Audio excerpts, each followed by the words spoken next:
আর অন্য মূর্তিটা একজন অসাধারণ সুন্দরী মহিলার। মেঝেতে পড়ে থাকা সেই মূর্তিটা ছড়িয়ে থাকা হাতের কাজটায় একটা টিনের পাত্র কাত হয়ে পড়ে আছে, তার মধ্যে শুকিয়ে যাওয়া কোনো এক তরলের কালচে দাগ। স্তম্ভিত হয়ে দাঁড়িয়ে রইলাম আমরা। এটা যে পাগলা ভ্যান আর তার স্ত্রীর মূর্তি তাতে কোনো সন্দেহ নেই।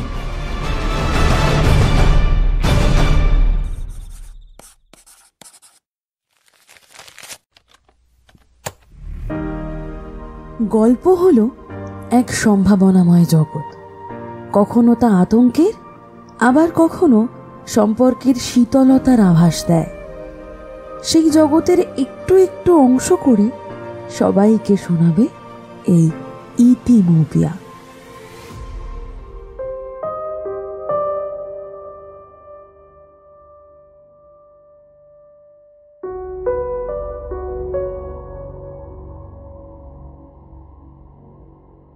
এতদিন তো আপনারা গল্পের সূত্রধার এবং গল্প পাঠে আমাকে পেয়েছেন, কিন্তু কিছু বিশেষ প্রয়োজনে আজ আমি সব দায়িত্ব তুলে দিচ্ছি আর্যর কাঁধে।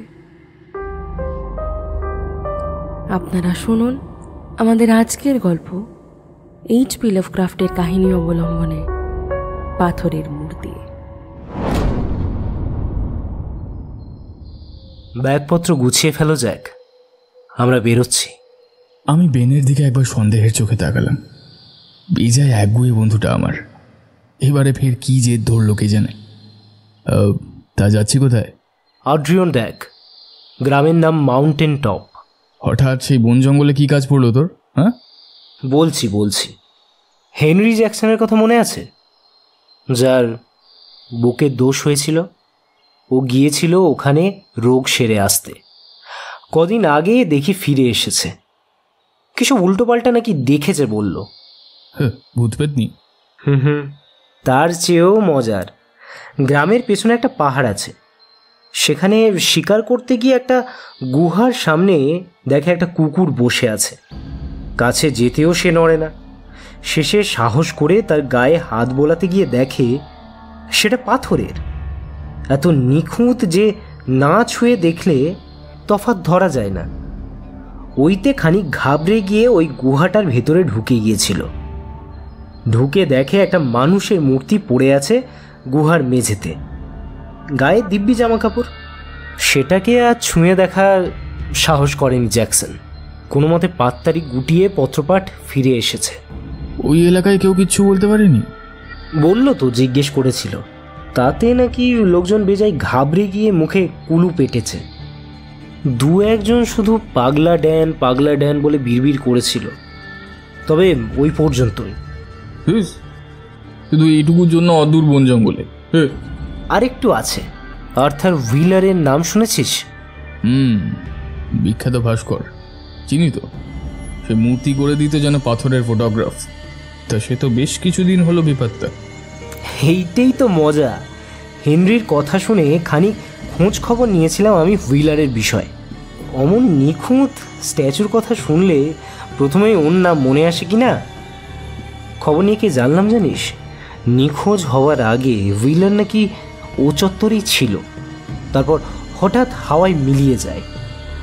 এবারে ভাব দেখি, যদি গিয়ে দেখি ওগুলো হুইলারের হাতের কাজ, তাহলে কেমন একটা সাড়া পড়ে যাবে চারিদিকে। তাছাড়া আর কিছু না পেলেও স্বাস্থ্যকর জায়গা, কদিন ঘুরে ফিরে এলে মন্দ হবে না। আসলে হুইলারের কাজের বাজারে চড়া দাম আছে, ফলে ব্যাপারটাই বেশ উৎসাহ বোধ হচ্ছিল।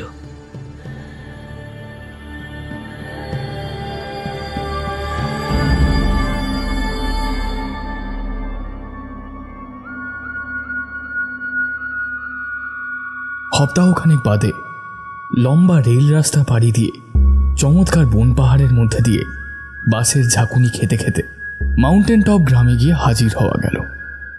জুনের বিকেল, সোনালি রোদ পড়েছে চারিদিকে। গ্রাম বলতে কয়েকটা ঘর, একটা ছোট সরাইখানা আর একটা মুদির দোকান, তার পাশে বাস স্টপ। গাঁগঞ্জে যা হয় আর কি। দেখি মুদির দোকানের ধাপে গ্রামের লোকজন আড্ডা জমিয়েছে। গুটি গুটি পায়ে সেদিকে এগিয়ে গিয়ে তাদের সঙ্গেই আড্ডা জুড়লাম। শুরুতেই আমাদের আসল মতলবটা এদের কাছে ফাঁস করতে চাই না। শাশ্বত ধারে এসেছি, থাকার জায়গা খুঁজছি, এই বলেই আলাপ জমালাম। শুনে 10-20টা মিনি মাগনা পরামর্শ জুটে গেল। ওরই ফাঁকে এক কাব্যবাগিস পেয়ে বেন একটু ঘুরিয়ে জিজ্ঞেস করলো, হুইলার নামে আমার এক বন্ধু কিছুদিন আগে এই গ্রামে এসেছিল, চেনেন নাকি? শুনে খানিক চুপ করে থেকে সে বলল, ব্যানকে খুঁজছেন? ও পাবেন না মশাই, পাবেন না। থাকি ওই পাহাড়ের বেশ খানিক উপরে একটা কেবিনে। কিছুদিন যাবো চেয়ার এদিকে পা দিচ্ছে না মোটে। বউটাকেও দেখি না, বাড়িতেই আটকে রেখে দিয়েছে বোধ হয়। হ্যাঁ, ওই হুইলের বিদায় হওয়ার পর থেকে। তবে হ্যাঁ, ভালো চাইলে ওদিকে পা দেবেন না। আপনারা আবার হুইলারের বন্ধু, মানে বোঝেনি তো।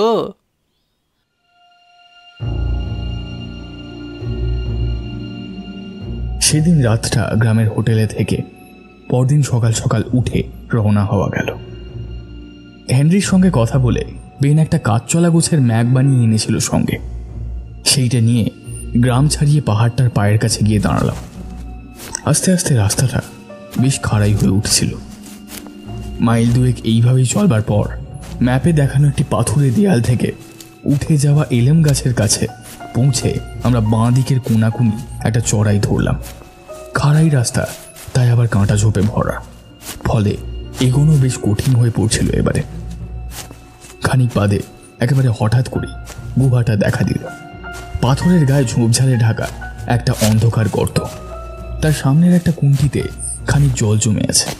সেটার পাশে ধূসর রঙের কুকুরটা দাঁড়িয়েছিল, অথবা কুকুরের মূর্তি। অসম্ভব নিখুঁত, শরীরের প্রত্যেকটা লোম আলাদা আলাদাভাবে ছোঁয়া যায়। ঘাড়ের লোমগুলো ফুলে উঠেছে, যেন কোনো অন্ধকার জাদুতে পাথরে বদলে যাওয়ার ঠিক আগের মুহূর্তে ভয়ে শিউরে উঠেছিল ওই জীবন্ত কুকুরটা।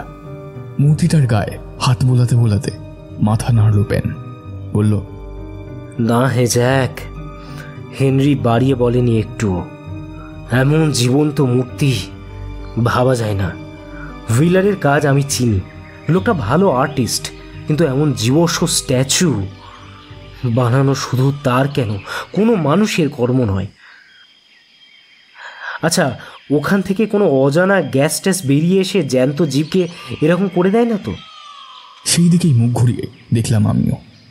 একটা অজানা ভয় এসে যেন বাসা বাঁধছিল আমার বুকে। প্রায় ফিসফিস করে বললাম, আর আর তাই যদি হয়, তাহলে গুহার মধ্যে যে মূর্তিটা পড়ে আছে সেটাও। জায়গাটার বিষয়ে আরেকটু খোঁজ খবর করে আসা উচিত ছিল রে, কি ভুলটাই করলাম। মাথা নেড়ে বলল বেন। খানিক বাদে একটু ভয়ে ভয়েই হামাগুড়ি দিয়ে গুহার মুখটার দিকে ঢুকলাম আমরা। খানিক এগোতে ফুট 3 উঁচু গুহার মুখটা একটা স্যাঁতস্যাঁতে ছোটোখাটো হলে বদলে গেল। অন্ধকারে চোখ সয়ে আসতে আবছা নজরে পড়ল সামনে অন্ধকার মেঝের উপর একটা মানুষ পড়ে আছে যেন। টর্চ লাইটটা হাতে ধরেও একটু দোনমনো করছিল বেন। সামনে যে শুয়ে আছে সে যে এককালে জীবন্ত মানুষ ছিল, সেই অনুভূতিটা তখন ছেয়ে ফেলেছে আমাদের। আবছা আলোতেও অবিকল একজন ঘুমন্ত মানুষের মতোই লাগছে তাকে, যেন এক্ষুনি নড়ে চড়ে উঠবে। হঠাৎ তীক্ষ্ণ আলো ছটা এসে ধুইয়ে দিল মানুষটার শরীর। কাত হয়ে আমাদের দিকে পিঠ করে শুয়ে আছে মানুষটা। পরনে 8 পৌরে কাজের পোশাক, যেন পচে গিয়ে খসে পড়ছে সেই পাথর হয়ে যাওয়া শরীরটার থেকে। আলো হাতে আস্তে আস্তে উল্টো দিকে ঘুরে যেতে শুরু করলো বেন। তারপর নিচু হয়ে মূর্তিটার মুখে আলো ফেলেই হঠাৎ চিৎকার করে উঠল। তার পেছন পেছন গিয়ে সেদিকে এক ঝলক দেখে আমিও তখন নিজের অজান্তেই তার সাথে গলা মিলিয়েছি। ভয় নয়, ভয় নয়, বিস্ময়। এ মুখ আমি চিনি। বিখ্যাত ভাস্কর আর্থার হুইল পাথরের মূর্তি হয়ে শুয়ে আছেন সেই গুহার অন্ধকারে। খানিক বাদে গুহার মুখ থেকে নেমে আসতে আসতে বেন মাঝে মাঝে ফিসফিস করে বলছিল, বেচারা বেচারা আর্থার। হুইলারের সাথে তার খানিক ঘনিষ্ঠতা ছিল বটে। তাকে এমন দশায় দেখে স্বাভাবিকভাবেই বেজায় ধাক্কা পেয়েছে বেন। পাহাড়ের ঢাল পেরিয়ে রাস্তা দিয়ে এগোতে এগোতে মাথা নিচু করে সমানে কিছু বিড়বিড় করছিল বেন। সম্ভবত গোটা ঘটনার মধ্যে কিছু আপাত অদৃশ্য সূত্রকে মাথার মধ্যে কোনো নকশায় সাজিয়ে তোলবার চেষ্টা করছিল। চলতে চলতেই হঠাৎ তার বিড়বিড়ুনির মধ্যে পাগলা ভ্যান শব্দটা শুনে তার চিন্তার ধারাটাকে আমি ধরতে পারলাম। হুইলারের এমন দশা হলে সবচেয়ে খুশি আর কে হতে পারে এই তল্লাটে? কিন্তু সেই চিন্তাকে প্রায় সঙ্গে সঙ্গেই তাড়িয়ে দিলাম আমি। প্রকৃতির কাছে জ্যান্ত জিনিসও পাথুরে জীবাশ্মে বদলে যায়, কিন্তু ওতে তার শরীরের কোষে কোষে যেন দীর্ঘ রাসায়নিক প্রক্রিয়া চলে, তাতে লক্ষ লক্ষ বছর সময় লাগে। এত অল্প সময়ে সে ব্যাপারটা ঘটাবে এমন কোনো কায়দা মানুষের জানা নেই, কিন্তু তাও চোখের সামনে তার দুটো প্রমাণ হাজির রয়েছে। অন্তত হুইলারের মূর্তিটা যে কোনো পাথর কেটে গড়া মূর্তি নয়, তা তো তার গায়ের পোশাকগুলো থেকেই বোঝা যায়। কিন্তু ব্যাপারটার সাথে যে ভ্যানকে জড়িয়েই রাখছে বেন, সেইটা টের পেলাম রাস্তায় নেমে দাঁড়িয়ে। গ্রামের দিকে না গিয়ে বেন দেখি ওপর দিকে উঠে যাওয়ার রাস্তাটার দিকে ঘুরছে। পাগলাটার কেবিন ওই দিকেই হবে, চল একবার দেখে আসি। আমি জবাবে কিছু বলার আগে আমার হাত ধরে টানতে টানতে সে ওপর দিকে যেতে শুরু করলো।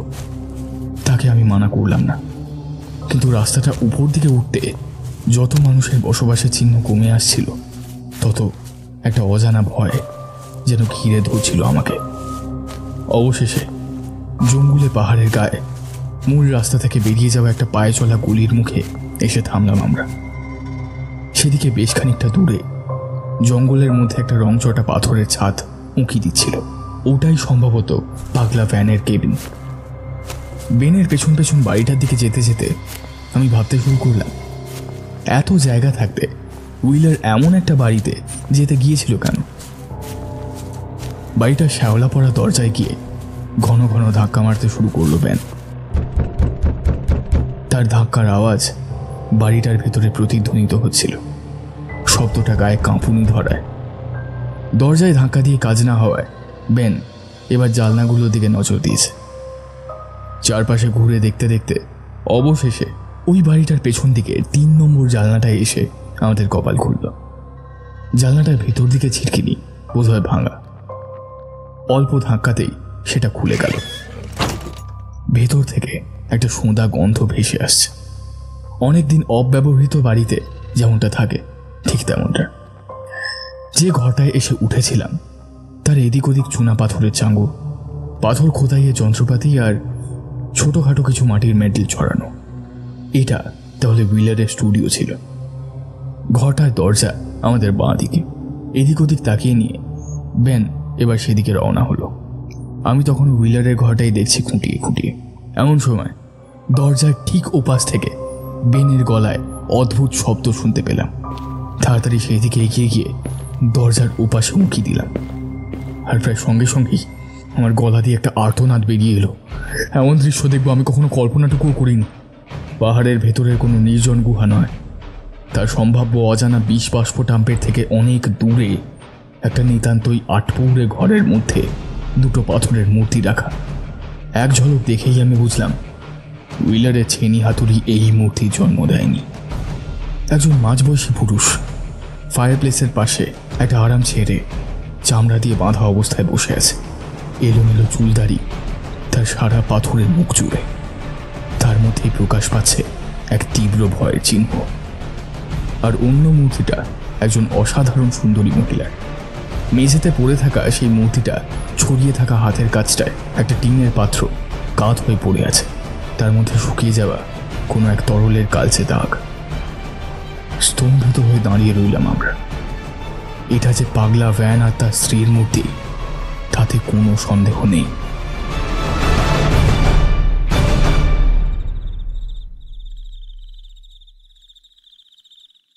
কোনো মারপিট বা হিংস্রতার চিহ্ন নেই কোথাও। চারপাশে স্বাভাবিক ঘর গৃহস্থের জিনিসপত্র ছড়ানো। একটা স্বাভাবিক সন্ধে চলতে চলতেই হঠাৎ থেমে গেছে। শুধু সেই স্বাভাবিকতার মধ্যে একটাই ব্যতিক্রম আমাদের চোখ টানছিল।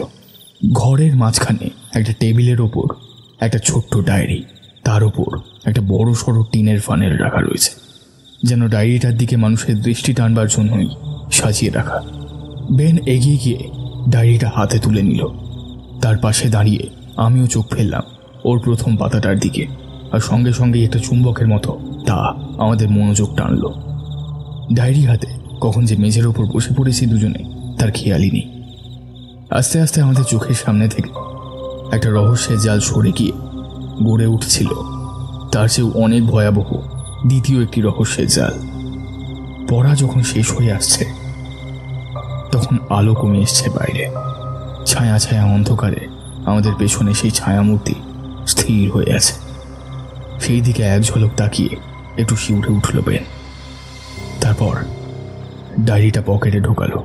আমি বললাম, সস্তার খবরের কাগজে যে ডায়েরির অনেক সত্যি মিথ্যের বিবরণ আপনারা পড়েছেন, কিন্তু আসল ডায়েরিটা পড়েছিলাম আমরা দুজন। আর এই কেসের সত্যিটা সেই সবের চেয়ে অনেক বেশি ভয়াবহ। এইখানে তা লিখতে গিয়েও আমার হাত কাঁপছে।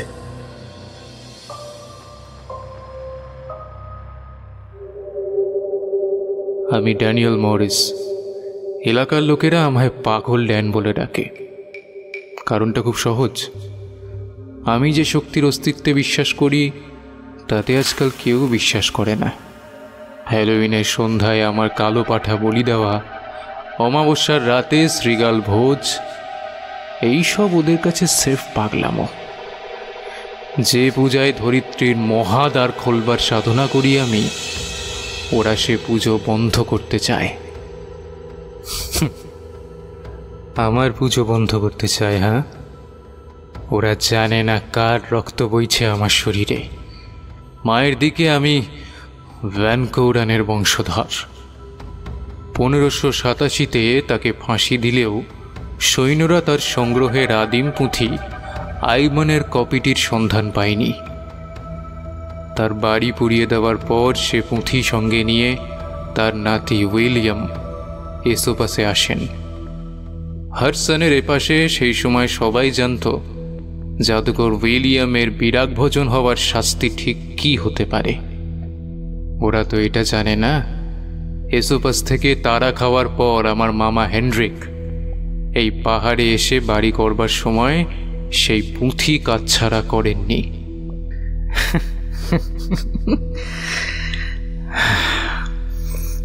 কাউকে এটা না বলতে পারলে আমি পাগল হয়ে যাব। তাই এই ডায়েরিকেই সব কথা বলে যাচ্ছি আমি। বহুকাল পরে আইবনকে কাজে লাগাবার দরকার হয়েছে আমার। তার কারণ ওই পাথরওয়ালা ছোকরা যেদিন ঘুরতে ঘুরতে আমার এখানে এসে হাজির হয়ে খানিক কথাবার্তা বলেই একেবারে হপ্তায় $13 ভাড়ায় আমার বাড়িতে উঠল। আমি একটু অবাকই হয়েছিলাম। ওর চেয়ে অনেক কমে তো রাজার হালে নিচের হোটেলে থাকা যায়। 3 মাস বাদে আজ কারণটা আমার কাছে পরিষ্কার। রোজের সাথে ফষ্টি নষ্টি করতে এসেছে। মেয়েটা আমার হাঁটুর বয়সী। বিয়ের পর আমার যাগযজ্ঞ দেখে ভয় কাঁপত, কিন্তু সে বাদেও মোটের ওপর ভালোই ছিলাম আমরা। কিন্তু ওই শিয়ালটা এখানে এসেই স্তক রোজের চোখ মুখের ভাব বদলে গেছে। নভেম্বর 25।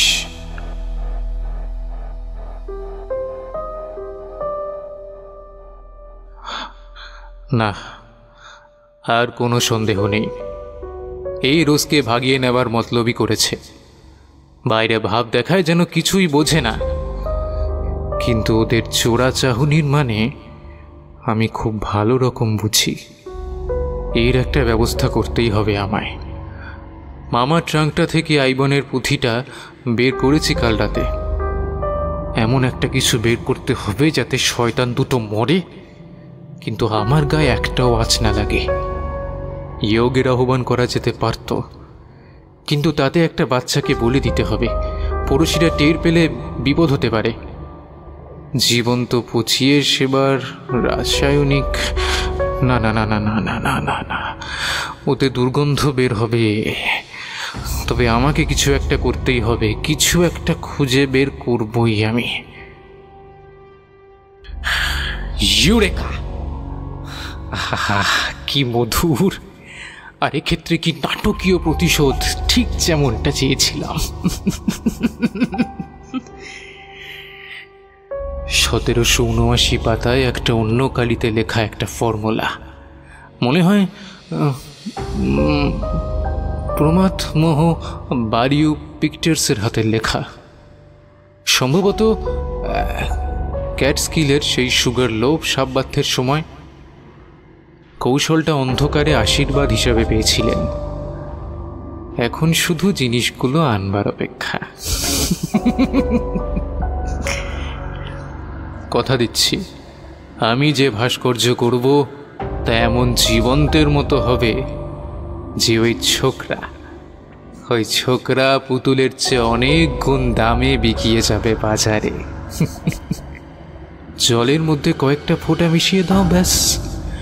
শরীরে ঢোকবার সঙ্গে সঙ্গে তার যাবতীয় ধাতব উপাদানগুলো কোষের জ্যান্ত জিনিসগুলোকে সরিয়ে দিয়ে লক্ষ লক্ষ বছরের একটা প্রতিকৃতি প্রক্রিয়া এক নিমেষে।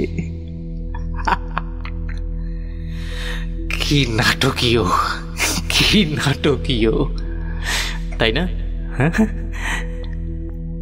মূর্তি গড়িয়ের মূর্তি, আর তার সঙ্গে তার গোপন প্রেমিকার।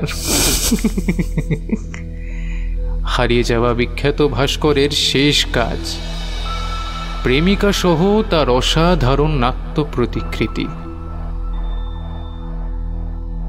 December 25, Christmas. দুশ্চরিত্র দুটো একে অপরের দিকে এমন নির্লজ্জভাবে তাকাচ্ছে যেন এখানে আমি মানুষটা ধারে কাছেই নেই। লজ্জাটা একেবারেই বিসর্জন দিয়েছে। যাকে আলবানি থেকে বেরিয়াম সালফেট আর ক্যালসিয়াম ক্লোরাইডের চালানটা এসে গেছে। বাকি অ্যাসিড, ক্যাটালিস্ট আর যন্ত্রপাতি 2-1 দিনের মধ্যে মন্ট্রিল থেকে এসে যাবে। অ্যালেনের গুহায় জিনিসগুলো রাখছি নিয়ে, শীতের মধ্যে ওখানে কেউ পা দেবে না। তাছাড়া আজকাল বেরোবার সময় একটা কুদুল সঙ্গে করে নিয়ে যাচ্ছি। ফেরবার সময় খানিক কাঠ কেটে নিয়ে আসি, যাতে এদের সন্দেহ না হয়। অবশ্য সন্দেহ করার দশায় এরা নেই। খানিক একত্রে থাকবার সুযোগ পাচ্ছে ফাঁকা বাড়িতে, ওতেই সব ভুলে গেছে। জানুয়ারি 20। কাজটা সহজ নয়। নিখুঁতভাবে রাসায়নিকগুলো মেশানোটাই আসল মুশকিল। নতুন করে ফের সূক্ষ্ম দাড়িপাল্লাটাও আনতে হলো এক প্রস্ত। ওটার সামনে জলের কুন্ডিটায় চুরুইগুলো জল খেতে আসে। নমুনাগুলো বানিয়ে ওই জলে মিশিয়ে পরীক্ষা করছি। কখনো ব্যাটারা জলে মুখ দিয়েই মরে যায়, আবার কখনো দিব্যি উড়ে চলে যায়। আসল কাজ হচ্ছে না, কিছুতেই হচ্ছে না। বুঝতে পারছি আমি না থাকবার সুযোগে শয়তানটা চুটিয়ে প্রেম করছে রোজের সাথে। করুক করুক করুক করুক, কদিন চলবে? কদিন? একদিন আমি ঠিক কায়দাটা বের করবই।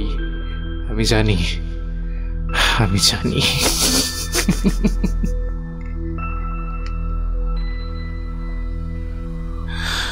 অবশেষে আজকের নমুনাটা জলে মিশিয়ে দিয়ে অপেক্ষা করছিলাম কুণ্ডির পাশে বসে।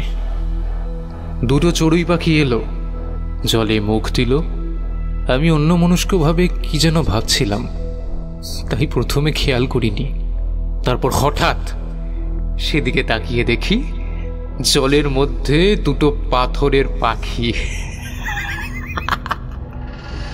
পালকের মাথাগুলো অবধি নিখুঁত। জলে মুখ দেওয়ার পর 1 সেকেন্ডও লাগেনি কাজটা হতে। এইবার আরেকটু বড় জন্তু দিয়ে পরীক্ষা। ওষুধটার শক্তি সেজন্য খানিক বাড়াতে হবে। ডোজটাও রোজের কুকুরটাকে দিয়ে কাজ চলে যাবে। রেক্সকে নেকড়ে নিয়ে গেছে বললে হবে এখন। যা ডুকরে কাঁদবে না। রেক্স হলো কি আমার বউয়ের প্রাণ। কাঁদুক কাঁদুক কাঁদুক কাঁদুক কাঁদুক, একটু কেঁদে নিক, তারপর তো।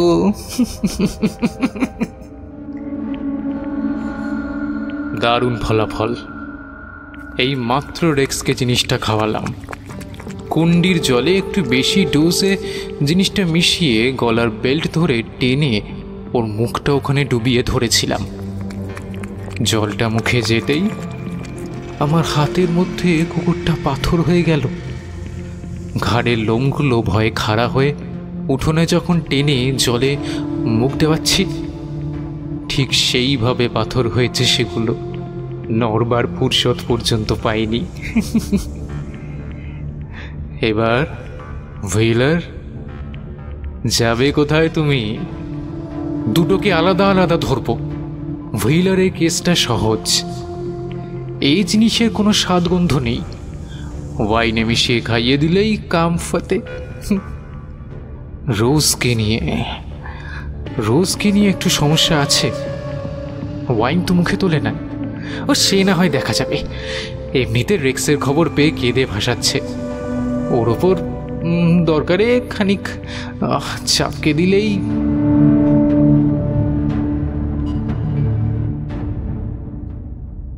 পয়লা মার্চ। কুত্তাটাকে শেষ করা গেছে। যা ভেবেছিলাম ঠিক তাই, কাজটা বেজায় সোজা। বললাম, একটা নতুন চুনা পাথরের ব্লক খুঁজে পেয়েছি। মূর্তি গড়ার জন্য বেজায় ভালো জিনিস। শুনেই ল্যাজ নেড়ে নেড়ে আমার সাথে চলল। অ্যালেনের গুহার মধ্যে ঢুকিয়ে বিশ্রাম নিতে বসলাম। তারপর কাঁধের ফ্লাক্সটা বাড়িয়ে ধরলাম। বললাম, এক ঢোক ওয়াইন চলবে নাকি? ছোকরা ধন্যবাদ দিয়ে ফ্লাক্সটাকে মুখে ঠেকালো। আর তারপরেই হাত কাত হয়ে পড়ে গেল মেঝের ওপরে। ঘড়ি দেখেছি, ঠিক 2 সেকেন্ডের মতো সময় লেগেছে ওর পুরো জমে পাথর হতে। সেই 2 সেকেন্ডের মধ্যেই আমি অবশ্য শয়তানটার কানে বলে দিয়েছিলাম রোজেরও এ দশা হবে। বেটার চোখ দুটো এখনো তাতেই ভয় গোল গোল হয়ে আছে। ওভাবেই থাকবে চিরটা কাল। বাড়ি গিয়ে বললাম, মুদির দোকানে হুইলারের একটা জরুরি টেলিগ্রাম এসেছিল। সে ওখান থেকেই ফিরে গেছে। রোজ কথাটা বিশ্বাস করলো কিনা জানি না, তবে আমি চেষ্টার কুসুর করিনি। হুইলারের জিনিসপত্র যত্ন করে একটা ট্রাঙ্কে গুছিয়ে সেইটে ডাকে তার ঠিকানায় পাঠাবো বলে কাঁধে করে নিয়ে বেরিয়ে এসেছি। সেটা অবশ্য রেলিদের শুকনো কুয়োর তলায় পড়ে আছে এখন। এবারে রোজের পালা। 7th March. সন্দেহ হয়েছে আমি বিষ দেব, তাই না? আমার হাতে কিছুই খাবে না। তো এবারে কি করবি? কি করবি এবারে? 2 তারিখ রাতে পায়ে পা দিয়ে রোজের সাথে ঝগড়া বাঁধালাম প্রথমে। তারপর সেই ছুতোয় আচ্ছা করে চাপকে চিলে কোঠার ঘরে আটকে রেখেছি নিয়ে। ওয়াইন মুখে তুলবি না, হ্যাঁ? আমার হাতে চা কফি কিছুই খাবি না। আর জল? তার বেলা কি করবি? 2 বেলা নুনটা রুটি মাংস খেতে দিই। নুন খেলে জল তেষ্টা বাড়বে, সঙ্গে 1 কাপ ওষুধ দেওয়া জল। বেশি মাত্রায় দেওয়া মুশকিল, টের পেয়ে যাবে। তাই অল্প অল্প করে দিচ্ছি। মাঝে মাঝে হুইলারের নাম ধরে চিল্লায় এখন। ভালোই লাগে। আস্তে আস্তে সব থেমে যাবে। 9 মার্চ। গুহায় গিয়ে হুইলারকে দেখে এলাম একবার। সব ঠিকঠাক আছে। মাথার ওপর রোজের পায়ের শব্দ পাচ্ছি এখনো। টেনে টেনে চলছে, কাজ হচ্ছে তার মানে। তবে আস্তে, ডোজ একটু বাড়াতে হবে। 11 মার্চ। এখনো কি করে নড়তে পারছে ও? কি করে? মাঝে মাঝেই দরজার তলায় গুঁতো দেয়। মঙ্গলবার রাতে আবার শুনি জানলা ধরে ঝাঁকাচ্ছে। গিয়ে ফের আচ্ছা করে চাপকালাম। যতবার দরজা জানলায় ধাক্কা দেবে ততবার মারব। জলটা খাচ্ছে তো নিশ্চয়ই, তাহলে এখনো কি করে? 15ই মার্চ। ওই ওই ওই ওই আবার দুমদুম শব্দ ফের চলল, পায়ের ভারী শব্দ আমার মাথার উপরে, থামছে না মোটেই। উফ, আর বেশি দিন এভাবে চললে শেষের চাপকেই শেষ করতে হবে একে।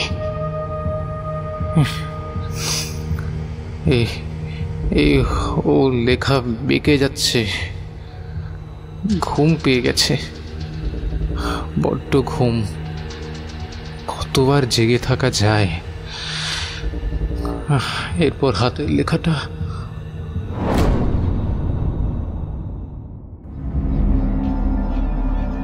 মার্চ 16, ভোর 4টে। আমি রোজ মরিস। কেউ এ লেখা কখনো দেখলে আমার জাব অসবর্ন স্যান্ডলারকে একটু খবরটা দেবেন। 2 নম্বর পথ, মাউন্টেন টপ গ্রাম। জন্তুটার লেখা ডায়েরি এতক্ষণ ধরে পড়েছি আমি। ফিলার, ফিলার, তোমাকে শয়তানটা। প্রথম দিন ওর দেওয়া জল এক ঠোক খেয়েই আধা পঙ্গু হয়ে গিয়েছিলাম আমি। বুঝেছিলাম ও আমায় বিষ দিচ্ছে, কিন্তু ঈশ্বর সাক্ষী, কোনো মানুষ যে এত ভয়ঙ্কর বিষ আরেকটা মানুষকে দিতে পারে তা আমি কল্পনা করতে পারিনি। সেদিনই ঠিক করেছিলাম সুযোগ পেলে ওকে আমি ছাড়ব না। দ্বিতীয় দিন থেকে ওর দেওয়া জল আমি মুখে তুলিনি, যত্ন করে জমিয়ে রাখতাম একটা বাটিতে। ছাদের ফুটো দিয়ে যেটুকু বৃষ্টির ছিটে ফোঁটা আসে তাই ধরে খেতাম। আর অসহ্য যন্ত্রণা নিয়েও নিজেকে সচল রাখতাম, যাতে কখনো সুযোগ পেলে শয়তান, সাক্ষাৎ শয়তান ছিল লোকটা। কোন জাদুতে বশ করে বিয়েতে রাজি করিয়েছিল আমি জানি না।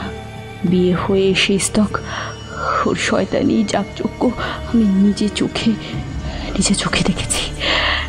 তাতে সাহায্য না করবার জন্য রোজ চাবুক খেয়েছি। তারপর ফিলার এলো। অনেকদিন বাদে আমি হাসলাম। ঈশ্বর সাক্ষী, কোনো দুশ্চরিত্র আচরণ আমরা করিনি। ঠিক করেছিলাম এখান থেকে পালিয়ে গিয়ে সংসার পাতব। ভগবানের তা সইল না। দরজার তালাটা নড়বড়ে, ধাক্কা দিলে শব্দ হতো। তাতে ঘুম থেকে উঠে এসে আমার চাপকে যেত একচোট, কিন্তু আমি হাল ছাড়িনি। আজ তার ফল পেয়েছি। নিচে থেকে নাক ডাকবার শব্দ উঠতে ফের ধাক্কা দিলাম। ও জাগলো না। সাহস করে সারা শরীর দিয়ে একটা ঠেলা দিলাম। তালা ভেঙে দরজা খুলে গেল। তাও জাগেনি আজ। নিচে এসে দেখি চেয়ারে বসে ঘুমিয়ে আছে, একপাশে চামড়ার চাবুকটা রাখা। সেইটা নিয়ে আষ্টে পৃষ্ঠে শয়তানটাকে পিঠে ফেললাম চেয়ারের সাথে। তাতে জেগে উঠে অশ্রাব্য ভাষায় গাল দিচ্ছিল আমাকে। আমি সেই শুনতেই ওর ডায়েরিটা নিয়ে পড়েছি। কেঁপে উঠেছি, বারবার জ্ঞানও হারিয়েছি, কিন্তু তারপর জেগে উঠে ফের পড়েছি। পড়া শেষ হলে ওর পাশে এসে বসে 3 ঘন্টা ধরে কথা বলেছি ওর সাথে। মনের কথা একটাও গোপন করিনি। তারপর রান্নাঘর থেকে টিনের ফানেল আর চিলেকোঠায় জমিয়ে রাখা উত্তর দেওয়া বিষ জল নিয়ে যখন ফের নেমে এলাম, তখনও বুঝতে পেরেছি আমি কি করতে চাই। কি ভয়টাই না পেয়েছিল বেচারা। প্রথমে চিৎকার, তারপর ফানেলটা যখন ওর মুখে ঠেসে ভরে দিলাম, তখন সারা গা কাঁপিয়ে গোঁ গোঁ করলো অনেকক্ষণ। তারপর পাত্রের অর্ধেকটা জল ফানেল দিয়ে ওর মুখে ঢেলে দিতেই হঠাৎ সব থেমে গেল। ফানেলটা যখন মুখ থেকে টেনে বের করছি, তখন ঠং ঠং আওয়াজ তুলছিল সেটা পাথরে ঘা খেয়ে। আর কিছু বলার নেই আমার, আর ধার নেই। আধা পঙ্গু জীবনটা নিয়ে আর কোনো স্বপ্ন নেই আমার। কেউ যদি এ লেখা পড়েন তাহলে আমার মূর্তিটাকে আর্থারের কাছে নিয়ে কবর দেবেন দয়া করে। গুহার বাইরে রিক্স পাহারায় থাকবে, তার ভিতরে আমরা দুজন। পাথরের গায়ে সময়ের ছাপ পড়বে না, দুজনে ঘনিষ্ঠ হয়ে চিরকাল।